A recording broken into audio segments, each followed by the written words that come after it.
It's supposed to feel.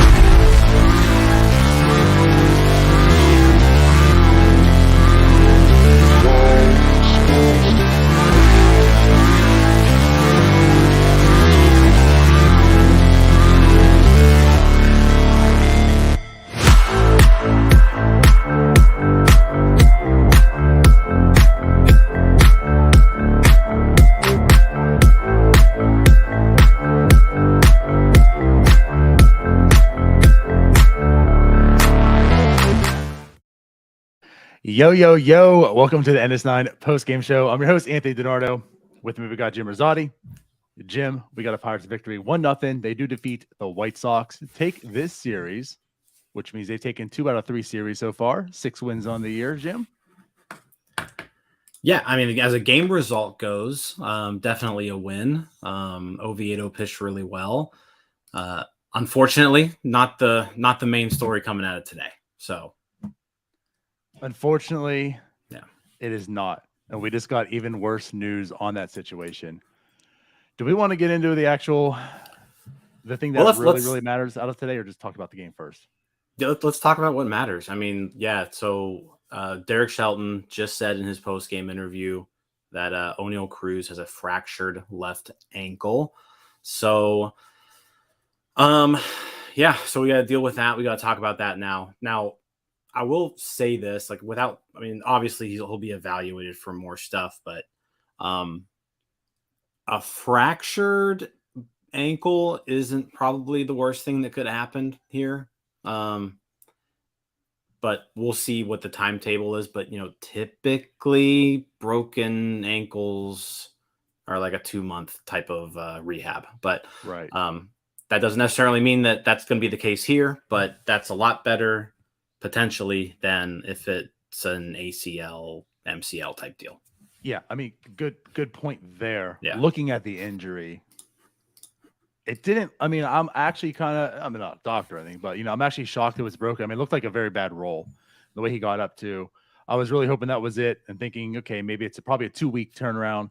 But with a fractured ankle, yeah, man, probably thinking 6 to 8 weeks, and like you said, the rehab assignment and such, and not that you can't come back from a fractured ankle by any means, right? But if you're looking for a breakout season from Oneil Cruz, this kind of puts a damper on that. And, partly in the game, we can even talk in this sense, but, we discussed that we know the power's there, but, is this going to be the year he even adds on to the stolen base thing? Is he a 30-30 type player? And he had his third stolen base of the year today. Like, he showed the speed. It's there. This is a blow. I mean, obviously, it's not like the Pirates are looking to win a World Series or division or anything this year, but just for the development. So I'm not saying he's going to hinder his career or anything like that, but you wanted to see progress. You want to see progress from Oneil Cruz. You're probably missing about 2 months right now from him. Yeah, I mean, that 2 months at a minimum, I would say. But so yeah, you talk about we were hoping for a breakout type of season. You're now looking at Oneil Cruz is not going to play 100 games this year, most likely. So that's there goes that breakout season, right? And now you got to kind of scramble, and other people need to step up. We'll see what the corresponding move is here, but yeah, no, this is a big blow. Because in the same game, Oneil Cruz, you mentioned the third stolen base. He had the hardest hit ball of the game at 115.8 miles per hour. He's looked like a different player, a better player at the plate, just from an approach standpoint this season. And so this is it's a bummer. It's a big bummer. And not something that anyone who watches this team is happy to see. No, not at all. I mean, that's what really stinks about this game. It was a good game. Think about the contrast. It was a great game. Yeah. Yesterday with terrible pitching. I mean, the pitching was superb today. You mentioned Oviedo. Big bank money. Merida comes in. Holderman, Bednar. I mean, this is a great, just dominant pitching performance today that you wish you could have talked about and said, hey, when you have actually some decent pitching, this is what the Pirates can do. Even when the offense isn't there, they can pull out a win. And, Cruz goes down for quite some time. Like you said, that's going to be the story right now. And it just really stinks. And you know what, Jim? I blame you because you cause a lot of bad things. And everything was fine until last night. You're like, oh my God, did you see Zips? They're moving Cruz up to 4.5 win. And Reynolds and these two, if they can get to 10 wins, this could be a 500 team. F round, find out. Well, we ain't going to find out now. Yeah. I'm not taking responsibility for this one. This has nothing to do with me. Everything that's bad is because of you. No, I mean, if you want to blame somebody, blame the stupid rules that they have around home plate and catchers nowadays. Like if this was 10 years ago, O'Neal Cruz just slides into the base and he's out, and we move on with our lives. But now there's so much confusion around: is someone blocking the plate? Are they not blocking the plate? Am I allowed to? Do I need to slide here? Do I not need to slide? Like I feel like that. We'll put that on the back burner. But that's who to blame, DiNardo, not me. No, you are correct. And let's be honest, at 6'7", he ain't sliding to home plate. Right. But either way, yeah. I don't know, man. So let's kind of pivot this. This is probably more of like an NS9 live or Starbucks thing. Maybe we'll just talk on a little bit, because I think what they're kind of scrambling around now is who's going to play short. This is one that we talked about heading into the season. There's not a whole lot of depth. You want to get Cruz some days off. So who's going to do it? I'm okay with Bay. Castro, we talked about that. I know you had a little bit of differences, but this is going to be long-term now. So this is something they're going to have to figure out. Who's the answer for 2 months at least? Yeah. I mean, I guess we'll have to see what the corresponding move is, and then, kind of figure out there. There's a couple people who are raking in Indianapolis who are probably, if you're thinking who's the next guy up, it's Tucapita Marcano or Mark Mathias. I would imagine one of those two guys, because they just are they're playing the best down there. Then they also both have not a ton of major league service time, but they both have the experience that someone like Peguero doesn't. And Peguero also, I don't think he's ready for a prolonged stay in the majors. So yeah, you're probably looking at Marcano or Mathias joining the team. And then it's just a matter of, does somebody grab a hold of that? You're probably going to see a lot more Bay now at second and Castro at short, and then you'll see whoever gets called up kind of get sprinkled in between there. But that's probably the rotation going forward. Yeah, I agree. And to talk about what we discussed last night about bodies, Connor, Joe, and Swinsky, the outfield. I mean, this CSN, it's unfortunate. Everyone talks about, hey, baseball, you find ways. This is part of it. So easier decisions. Those guys are getting in the game more now. Yep, exactly. So, yeah, we were going to look to see what Bay and Castro had to do. We're going to have plenty of looks of them going forward. But just like you said, next man up. And here's the opportunities now here for them. So it's time to no more excuses, right? Castro's going to have the opportunity. Bay, Sawinski, Joe, all them we talked about. So we're going to find out some answers on who these young guys are, what maybe they hold in the future. Yep. So, or we'll talk later. We'll talk on Starbucks about something. Yeah, we could get real creative here, but we'll talk about that later. Sounds good. But how about Johan Oviedo? Right. Let's talk about him. I really want to. I mean, the Pirates only had 2 hits today, but pick up the 1-0 win. Johan Oviedo was lights out. I don't know if it was the best that we've seen him. I remember he had that 7 scoreless inning game against the Cubs last year that he looked really, really good in. But he looked just as good today as we've seen him. 6 2/3 scoreless innings, gives up 5 hits, no walks, and 5 strikeouts. Everything was working for him. Fastball was good. That slider, he dotted a few of them in perfect situations. And just an all around excellent start from Johan Oviedo. Absolutely. We can argue it. I'm not going to argue if this is the best start or not, but this is you can't really ask for much more from him than what you got today. So this is partly of why, we've been on the fence. Is he a reliever? Maybe, but I'm giving him every opportunity to start to find out what he has. And the short stint he's been with the Pirates, you see this from him. Like he could be a good starter, dominant starter. I think what we're finding is like he just has to have that consistency because last game really wasn't it. I think he had what 5 walks that game. This game today, I mean, he was crisp. He was commanding everything. I said throwing for strikes. It was I have the tweet here, but like 60 some pitches out of the 80 some he threw was all for strikes. I mean, he was pounding the zone. 62 strikes out of 89 pitches. Yeah. There you go. Throwing strikes all over the place. And the White Sox couldn't hit him. 18 whiffs by the White Sox. Yes. Today. Yes. The guy was just unhittable, obviously, as it showed. I mean, he was really, really good on point. So kudos to him. He had a really, really good start. Again, this is why I'm kind of intrigued by him. But if he can just stay consistent. The stuff is exciting. Like you look at him and you see the stuff, and the stuff is really good. Right. So then it's just, yeah, I mean, it's easy to fall in love with stuff. And then when you see it, when it's all working, it looks really, really good. So it's just a matter of, how do you harness that stuff more consistently? How do you command it better? And that's really what this year is going to be about for Oviedo.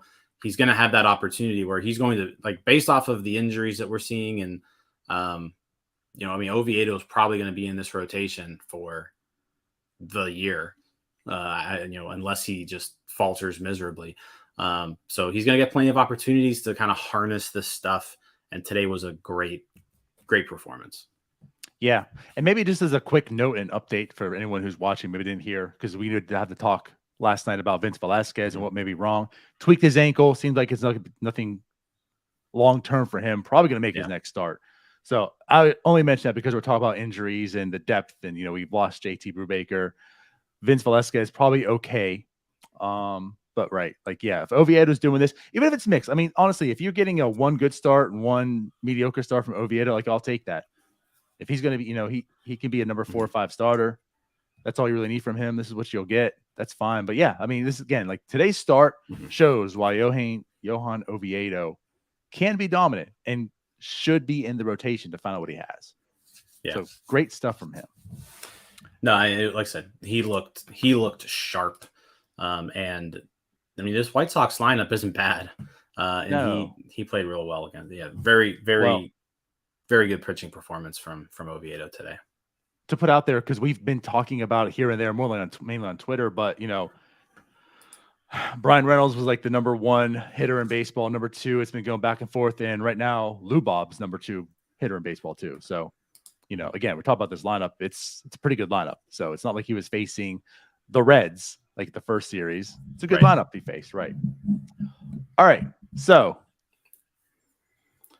Yeah, Moretta comes in. Yeah, Oviedo gives up a base runner in that 7th. He leaves after a strikeout. Moretta comes in and closes the door. He gets a strike call on a strike 3 that was like 3 inches above the zone. I don't know how he got that call, but when you have the confidence that he does, you get that. That's what it is. He just in his mind, he just made it happen. He was like, that's going to be strike 3. So exactly. And then the ump. He's like, I'm not telling him no. And then coming off the mound, he's doing his money sign. The whole dugout's doing it. It's love the guy. I understand Kutch returned, but it's not saying he's taking Kutch's spot. But is this guy just stolen the hearts of Pittsburgh right now?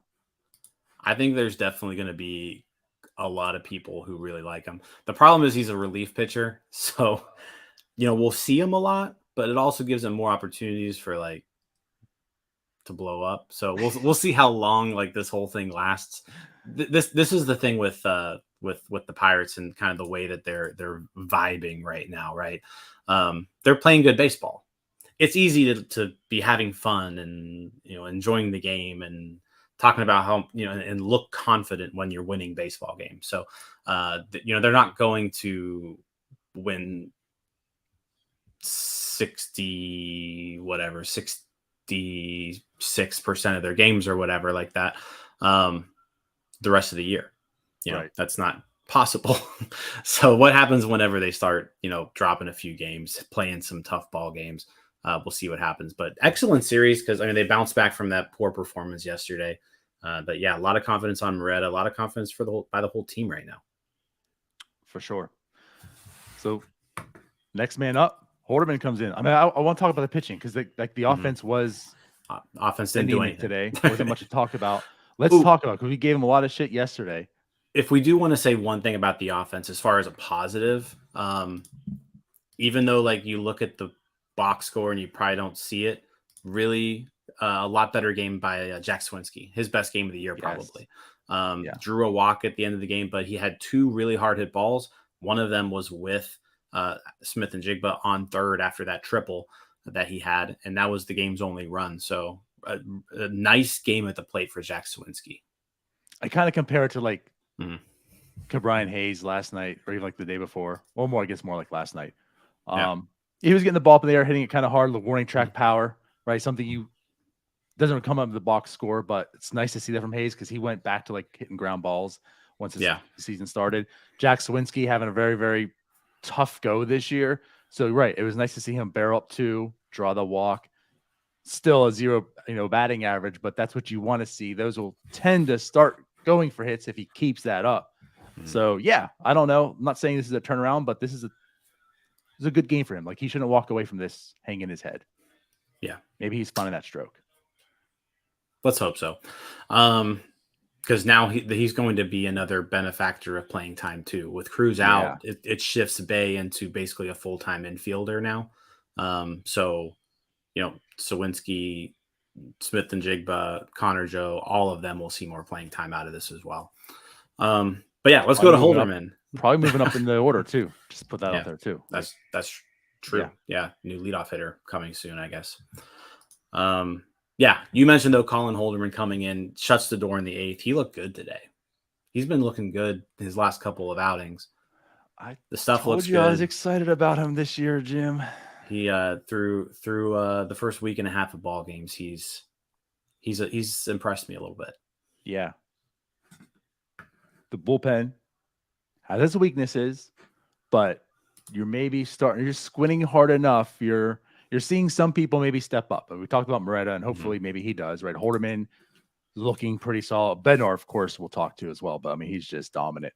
But yeah, like you're seeing some pieces here. You're seeing some pieces come along, maybe. Halderman is one of those, and yeah, he looked great today. And Kenny says here, 3-0 in 1-run games now. What allows you to win 1-run games is your bullpen.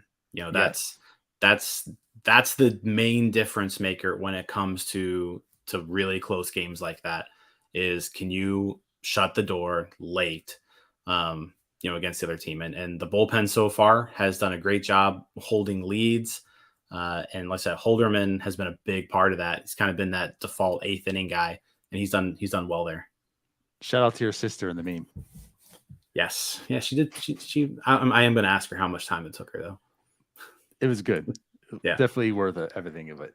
Yeah. But yeah, and that was a DNA of what the 2013 Pirates, more or less. I mean, they had like some enormous 1-run leads that turn into wins. So again, not saying that's what's going to happen this year, but that's a sign of a good bullpen. And so far, so good. David Bednar does come in, closes it out.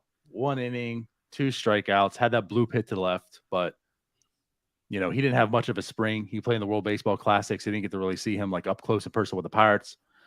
This guy's good. There's nothing to worry about. David Bednar is your closer. Probably going to be an all-star again this year. Just, he puts in the work. It's done.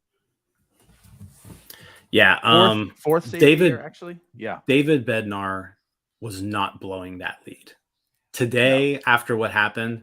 And he was not going to allow that lead to go away. So he comes in, he's throwing BBs, he's dotting 98, and Gavin Sheets, I think, got a little dribbler, a little blooper into left field to at least get on base. But White Sox had no shot. He shut the door. He's looked really good this season, actually, too. Like he's looked like prime peak Bednar from before. His long tenured career. But like when we've seen Bednar at his best, like this is like before the Dodger series of last year. Yeah, this is Bednar at his best. Yep, averaging 96 on the fastball too. So there was like a little bit of concern with his velocity at first. He's back.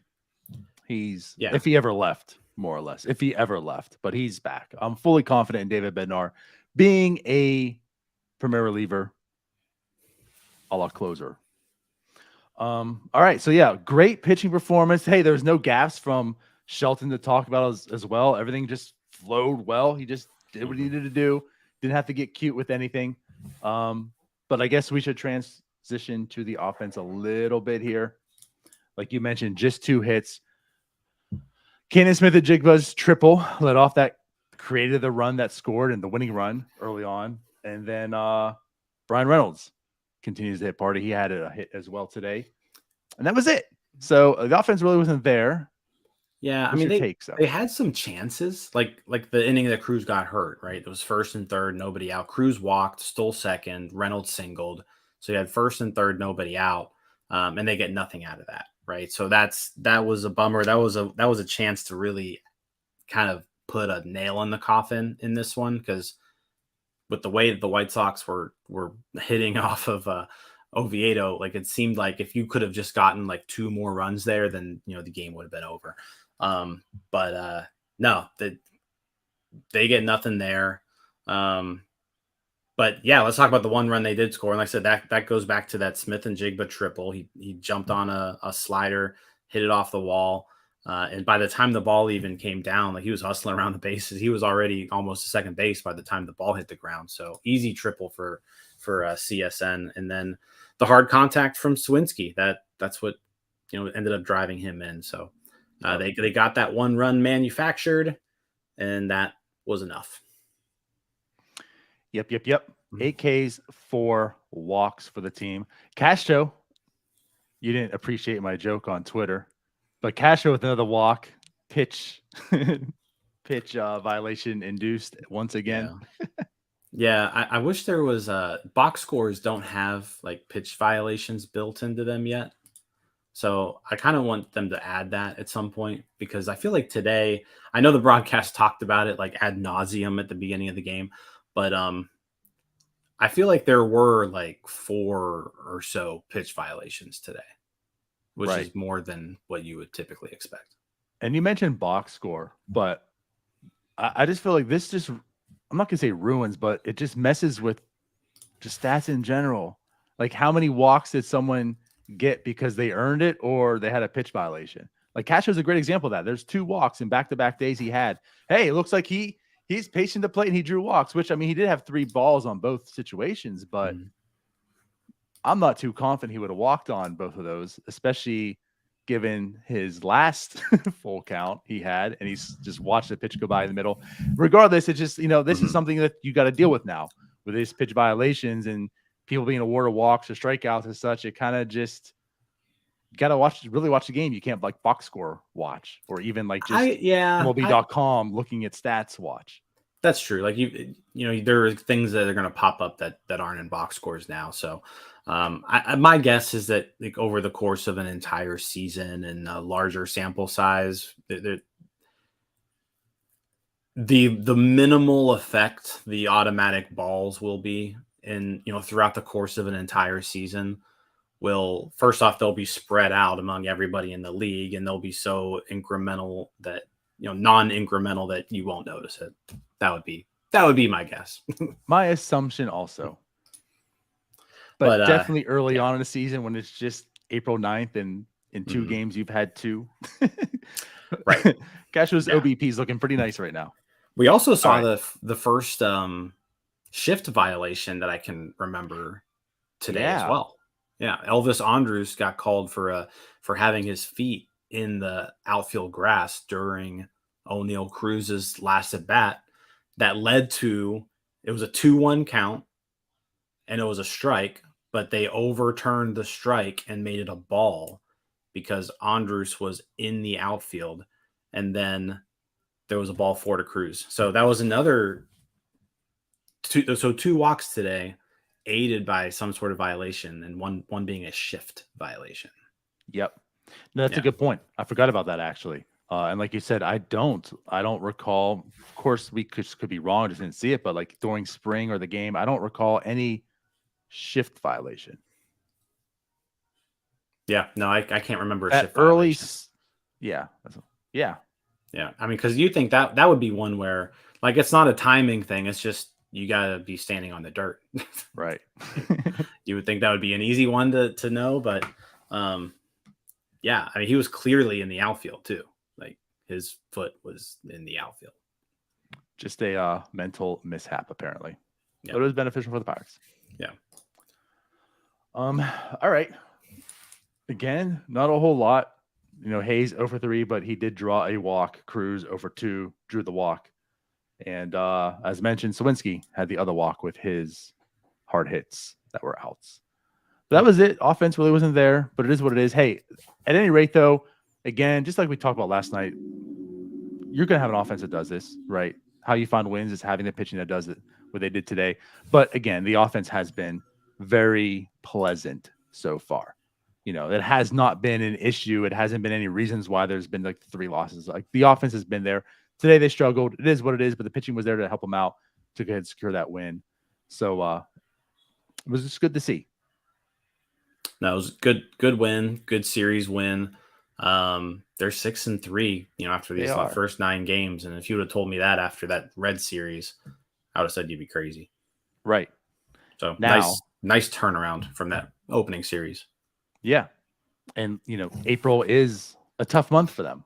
So it's just nice to see them get off to that good start. Also, just kind of put this in a sense too, not that this really means too much, but like Brian Reynolds has gone to slow starts. Andrew McCutcheon's like known to like start off slow. So it's good seeing these guys like get off hot right now too. Just to put that out there. Mm-hmm. We don't have to just give them some time and hopefully work out. It's nice. It's just nice seeing things work out right now. Yeah. Not too many built-in excuses. Winning 6 of 9 games is a lot nicer when it's the first 9 games than if this was just some random 9 games in July. Right. No. Yep. So there's that. I don't think there's much more to talk about. We'll probably get some more news. And then, I think you and I will be hopping on Starbucks tomorrow morning. So that's where we'll probably talk more in depth of the Cruz situation. And, of course, the whole entire shortstop situation, what they might do. Yes, Kenny, 6 of 9 is nice.